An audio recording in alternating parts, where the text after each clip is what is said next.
बारे में पहले से ही मैंने सूचना भिजवा दिया था। आप सभी अवगत हैं कि सारंडा सघन वन क्षेत्र में सेंचुरी बनाने के मुद्दे पर माननीय सर्वोच्च न्यायालय ने कड़ा रुख अपनाया है और आदेश में कहा है कि आप 7 अक्टूबर तक इसको सेंचुरी घोषित करिए। 8 को मुख्य सचिव स्वयं उपस्थित हों सशरीर सुप्रीम कोर्ट के सामने, और ऐसा नहीं होगा तो मुख्य सचिव के जेल जाने की नौबत आ सकती है। इससे कड़ा आदेश सर्वोच्च न्यायालय का नहीं हो सकता है। और सर्वोच्च न्यायालय के आदेश की पृष्ठभूमि में आप पिछले 24 जून को सुप्रीम कोर्ट में सशरीर उपस्थित हुए थे झारखंड सरकार के वन पर्यावरण सचिव। उन्होंने सेंचुरी घोषित नहीं होने के लिए सर्वोच्च न्यायालय के सामने क्षमा याचना की थी और यह आश्वस्त किया था कि बहुत जल्दी ही हम लोग सेंचुरी घोषित कर देंगे। उन्होंने कहा कि हम लोगों ने इस मसले को wild life institute of India Dehradun भेजा है। उनकी टिप्पणी आते ही ये मामला स्टेट वाइल्ड लाइफ बोर्ड के सामने जाएगा। उसके बाद कैबिनेट से होकर सेंचुरी घोषित की जाएगी। मगर तब तक स्टेट वाइल्ड लाइफ बोर्ड बना भी नहीं था। अब WII जो wild life institute of India है उसने अपना प्रतिवेदन दे दिया और वो प्रतिवेदन सारंडा में सेंचुरी बनाने के पक्ष में है। इसके बाद सरकार ने एक जूनियर अफसरों की एक समिति बना दी। उसके बाद सुप्रीम कोर्ट ने कड़ा रुख लिया है। तब झारखंड सरकार ने अपनी एक मंत्रिपरिषद की उप समिति बनाया है। वह उप समिति आज सारंडा क्षेत्र में गई है।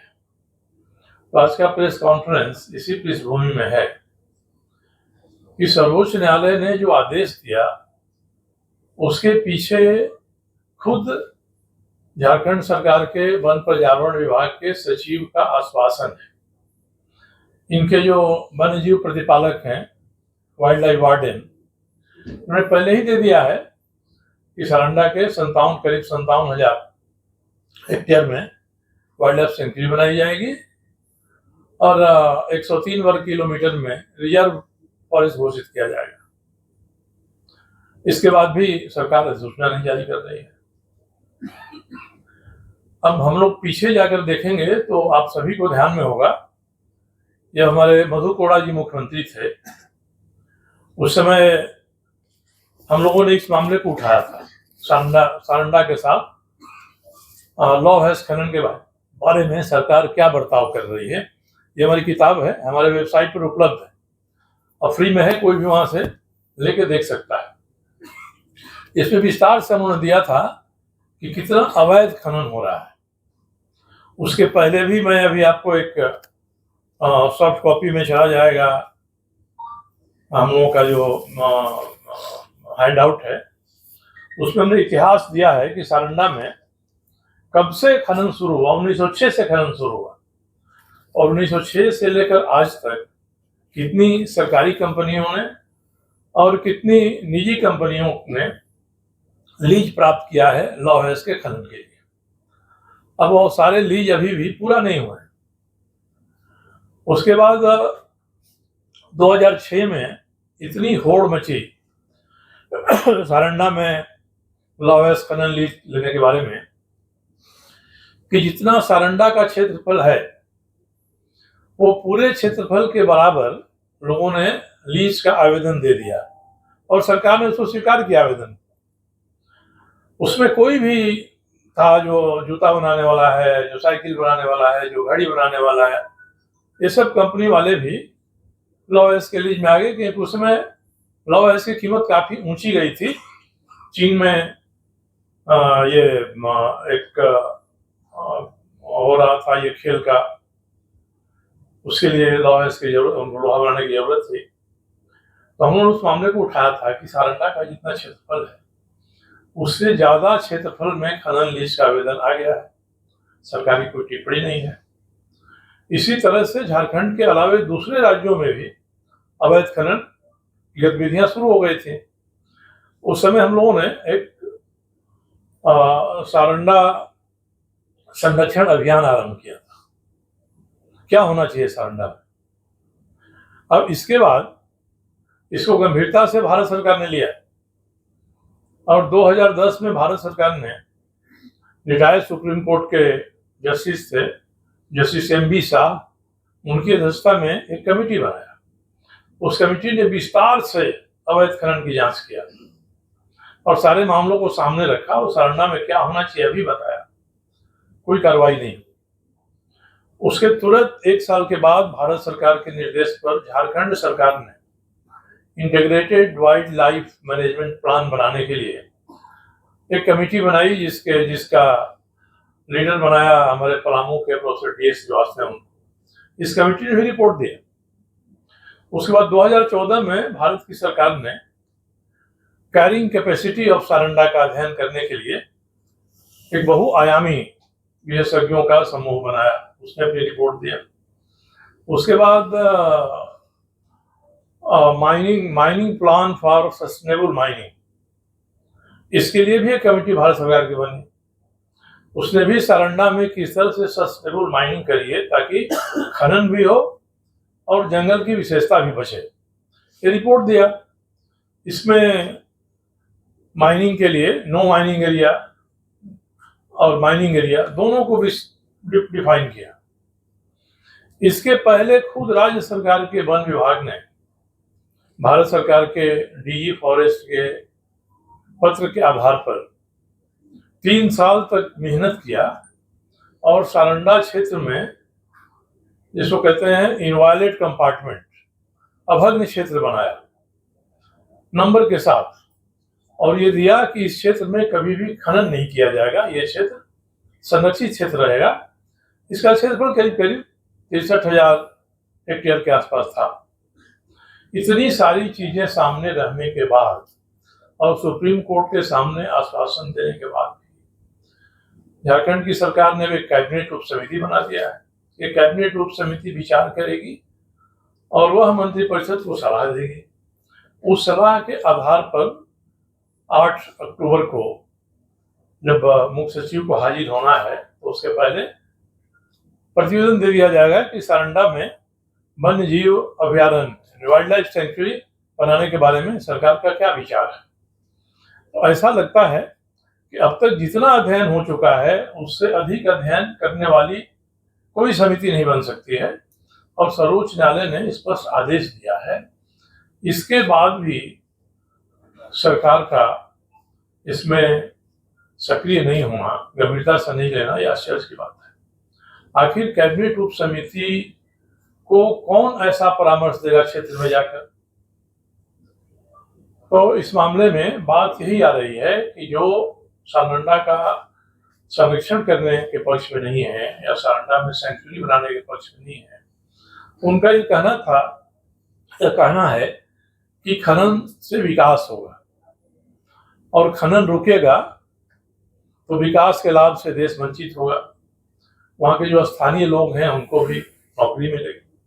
हम लोगों का इतना ही कहना है कि सारंडा में जब से खनन हो रहा है 1906 से तब तक, और आयरन ओर के अलावे कोयला का खनन हो रहा है धनबाद में, झरिया में, रामगढ़ में, हजारीबाग में, पलामू में, सभी जगह खनन हो रहा है। तो जब आकलन करते कि कितना लाभ मिला है यहाँ के स्थानीय लोगों को इस खनन से। ठेका लेती हैं बड़ी कंपनियां, ट्रांसपोर्टेशन का ठेका लेती हैं बड़ी कंपनियां, केवल मजदूरी के नाम पर थोड़ा यहाँ सहायता मिलती है स्थानीय लोगों को, और वो भी अब मजदूर की जगह मशीनें काम करने लगी हैं। तो इसके आधार पर पूरे सारंडा को तहस नहस कर देने का जो अभियान निहित स्वार्थी तत्वों का है, सरकार को उसकी जाल में नहीं फंसना चाहिए। एक बार सरकार 2006-07 में इस जाल में फंस चुकी है, दोबारा ये मौका आया है, और फिर ये सरकार अगर जाल में फंसेगी तो पूरे सारंडा क्षेत्र के वन्य जीवों को नुकसान होगा, पर्यावरण को नुकसान होगा। ये मामला हमने पहले भी उठाया था। आज भी जो एनजीटी के सामने गए डॉक्टर आर के सिंह इसको लेकर, एनजीटी ने 2 साल पहले कहा कि आप वन्य जीव अभयारण्य घोषित करिए, इन्होंने नहीं किया। उसके बाद नहीं हुआ तो 2 साल के बाद आर.के. सिंह और डॉक्टर डी.एस. श्रीवास्तव जो integrated wild life management plan इन्होंने बनाया था, ये सुप्रीम कोर्ट गए कि सरकार सुप्रीम कोर्ट ये एनजीटी के आदेश को लागू नहीं कर रही है, तब आज की ऐसी स्थिति पैदा हुई है। अब इस संबंध में मेरा इतना ही कहना है कि राज्य की सरकार को विचार करना चाहिए जनता का हित क्या है उसके ऊपर, राज्य का हित क्या है, पर्यावरण का हित क्या है। और आप सभी जानते होंगे कि सारंडा में साल वन है, ऊपर में साल के पेड़ हैं और नीचे में काफी जगहों पर लौह अयस्क है। अब साल के बारे में कहा जाता है कि 100 साल खड़ा, 100 साल पड़ा, तब भी जौ भर भी नहीं सड़ा, इसलिए हम लोग इसको ग्रीन स्टील कहते हैं। 100 साल पुराना पेड़ को काट दीजिए और 100 साल तक जमीन पर पड़ा रहेगा, तभी जौ भर भी नहीं सड़ता। इतने समय में तो इस्पात और लोहा जंग खा के खत्म हो जाएगा। तो इसका ध्यान रखना चाहिए। एशिया का सबसे अधिक महत्वपूर्ण साल वन क्षेत्र है, वहाँ अत्यधिक मात्रा में जैव विविधता है, वहाँ अत्यधिक मात्रा में वन्य जीवों का वास है। इस पर सरकार को ध्यान देना चाहिए। और मैं किसी गलतफहमी में नहीं हूँ, ये सरकार जो रवैया अपना रही है, मुझे लगता है कि सरकार और विपक्ष भी इसके बारे में स्पष्ट नहीं है। तो जिन लोगों ने 2006-07 में अवैध खनन किया था और सारंडा प्राप्त लाया था, वो सब लोग तो आज विपक्ष के ही साथ हैं।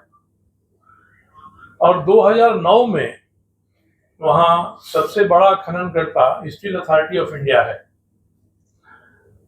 इसको आगे और चिड़िया में लीज नहीं दिया जाए, इसके लिए भारत सरकार की फॉरेस्ट एडवाइजरी कमेटी ने स्पष्ट प्रतिवेदन दिया और इनके आग्रह को ठुकरा दिया कि आपके पास अभी जितना लीज क्षेत्र है, आप उसका 1/4 भी खनन नहीं कर सके हैं, आप और मांगते हैं अधिक।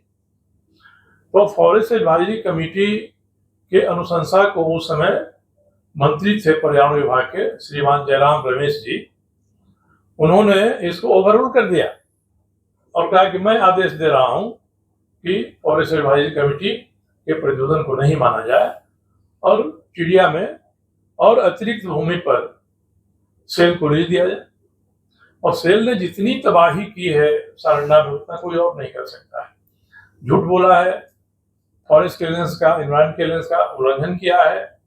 ट्रांसपोर्टर्स के नाम से पोंगा से लेके मानोहरपुर तक जो वन पथ है उसको काट कर चौड़ा कर दिया है।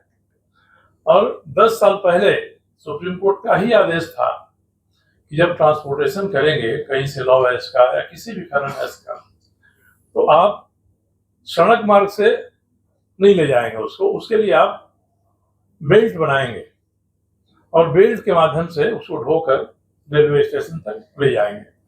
आज तक इन्होंने एक भी कन्वेयर बेल्ट खड़ा नहीं किया और उसी तरह से सड़क के किनारे जा रहा है।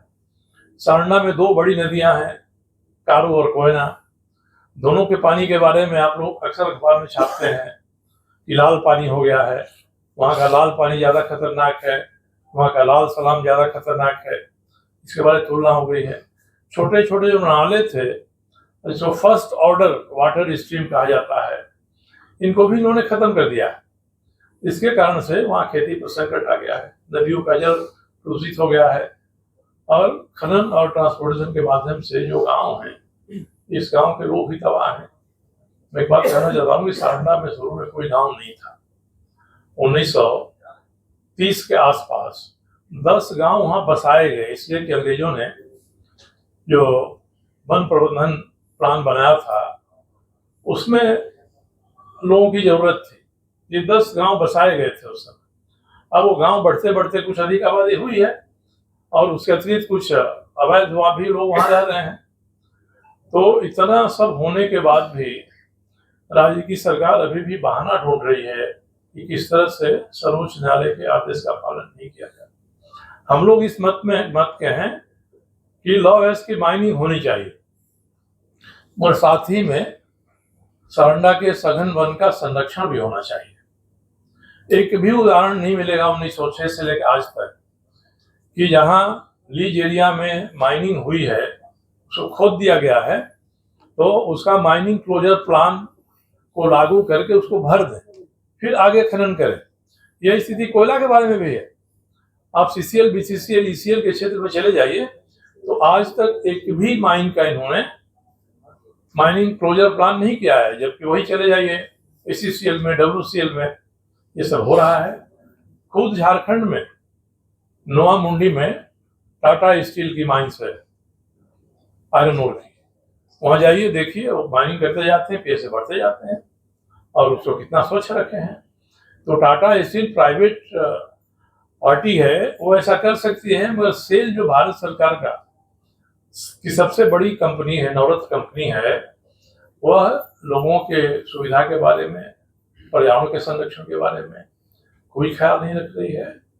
और जब जयराम रमेश जी ने एक मामले में ओवररूल किया फॉरेस्ट एडवाइजरी कमेटी को, तो उसके बाद जयंती नटराजन जी आई मंत्री होकर, उन्होंने 5 के बारे में ऐसा ही किया और 5 निजी क्षेत्र के लोग थे। तो इस तरह से ये लगता है कि भारत सरकार में भी एक ऐसी लॉबी है जो पर्यावरण संरक्षण को महत्व नहीं देती है।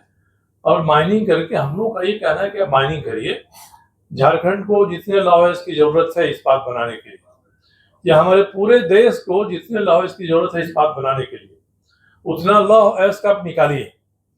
मगर आप अगर इसका ट्रेडिंग करने के लिए, बेचने के लिए, इसका निर्यात करने के लिए, विदेश में भेजने के लिए यहाँ माइनिंग करिएगा, तो राष्ट्र के हित में नहीं है, दीर्घकालीन हित राष्ट्र कैसे प्रभावित होगा। तो इसी आधार पर, इसी तर्क के आधार पर जो मुकदमे हम लोगों के साथियों ने NGT में सुप्रीम कोर्ट में किया, तो सुप्रीम कोर्ट का आदेश आना है। मैं राज्य सरकार से आग्रह करूंगा कि सुप्रीम कोर्ट के आदेश का पालन करिए। आपने अभी तक जो रिपोर्टें आई हैं कैरिंग कैपेसिटी की, सस्टेनेबल माइनिंग प्लान की, उसको लागू करिए। आप माइनिंग करिए, सस्टेनेबल माइनिंग करिए, माइनिंग भी हो और पर्यावरण को और वनों को नुकसान भी नहीं हो। ये नहीं होता है, और ये नहीं होगा तो इसी तरह से बेतरतीब माइनिंग चली जाएगी। मैं एक उदाहरण बता रहा हूँ आपको। सारंडा में एक विजया 2 खदान है, पहले उषा मार्टिन की थी, टाटा स्टील ने ले लिया, तो टाटा स्टील की है। वो साल भर से दौड़ रहे हैं कि हमारा जरा लीज एक्सटेंड कर दीजिए, इसको माइनिंग बंद है। अगर चिंता रहती तो सरकार उस पर विचार करते। इसी तरह से सेल के पास फाइन्स का पहाड़ खड़ा हुआ है। आयरन ओर निकालते हैं तो छोटे छोटे कण होते हैं, फाइन्स होते हैं, वो रह जाते हैं, वो बाजार में नहीं बिकते हैं। अब 10-15 साल से टेक्नोलॉजी आ गई है, उसका प्लेटाइजेशन से उसको पैलेट बनाइए और तब उससे आप लोहा बनाइए। मगर आज तक किसी ने भी, सेल ने या किसी ने भी प्लेटाइजेशन के लिए कोशिश नहीं किया, और आज की सरकार भी प्लेटाइजेशन की कोशिश नहीं कर रही है। एक तरफ से बहुत बड़ी मात्रा में आयरन और फाइन्स मौजूद है, दूसरे जिसको भी लीज मिला है उसने खनन पूरा नहीं किया है, इसके बाद भी नया एरिया खोलने की बात चल रही है। तो ये सब चीजें ऐसी हैं कि ये सोचने पर विवश करती हैं। कैरिंग कैपेसिटी, शाह आयोग, MPSM के अनुशंसाओं के आलोक में 2017 में भारत सरकार के खनन विभाग ने MMRD एक्ट होता है, mines and minerals development regulation act, उसमें संशोधन किया और ये किया कि जो ऐसे खनन करता है जिनका अपना कोई उद्योग नहीं, उनकी आयरन और लीज समाप्त हो जाएगी 31 मार्च 2020 को, इनकी समाप्त हो गई। और जिनका अपना प्लांट है, सेल है, टाटा स्टील, इनको 2030 तक का दिया है। 2030 में इनकी भी लीज समाप्त हो जाएंगे। उसके बाद ऑक्शन के आधार पर माइनिंग लीज दिया जाएगा। तो इतना होने पर भी 2020 में के मार्च में जो लीज खत्म हुआ, झारखंड की सरकार ने उसको फिर से बंदोबस्त नहीं किया है अभी तक ऑक्शन के माध्यम से। इतना ही नहीं, मैंने कई बार विधानसभा में सवाल उठाया सारंडा के बारे में भी, लॉयर्स के बारे में भी, कि इनके माइनिंग हेड पर जहां खनन इनका है वहां पहले से खनन किया हुआ लॉ एस्क है वो पड़ा हुआ है, उसको बेचने की सरकार ने अनुमति उनको नहीं दिया जो खनन करने वाले थे, और बाद में अपने भी नहीं बेचा, आज तक ये पड़ा हुआ है। जबकि उड़ीसा ने 1 साल के भीतर इसका निपटारा कर दिया और वहां सारे पुराने माइंस में ऑक्शन के माध्यम से लीज देकर खनन हो रहा है। तो हमारे यहाँ सरकार इस मामले में सोई हुई है, सक्रिय नहीं है, संवेदनशील नहीं है, और जब सारंडा को सेंचुरी बनाने की बात आ रही है तो इस मामले में भी अड़ंगा डालने का प्रयास हो रहा है। से मुझे उम्मीद है कि जो हमारी मंत्रिमंडलीय उप समिति आज सारंडा क्षेत्र घूमकर आएगी तो कैबिनेट के सामने ऐसा प्रतिवेदन देगी कि कैबिनेट इस पर सही तरीके से विचार करे। नहीं तो इतने आंकड़े हैं कि जो लोग सुप्रीम कोर्ट में गए हैं वो अपनी बातों को सुप्रीम कोर्ट के सामने रखेंगे, और सरकार की गंभीरता का अंदाजा हम इसलिए लगा सकते हैं। यहाँ स्टेट वाइल्ड लाइफ बोर्ड की मीटिंग हुई पिछले 1 जून।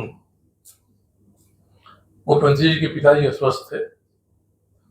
अब स्टेट वाइल्ड लाइफ बोर्ड के चेयरमैन मुख्यमंत्री होते हैं, मुख्यमंत्री नहीं रहेंगे तो इस बोर्ड की मीटिंग नहीं होगी, कोई दूसरा तरीका नहीं है करने का।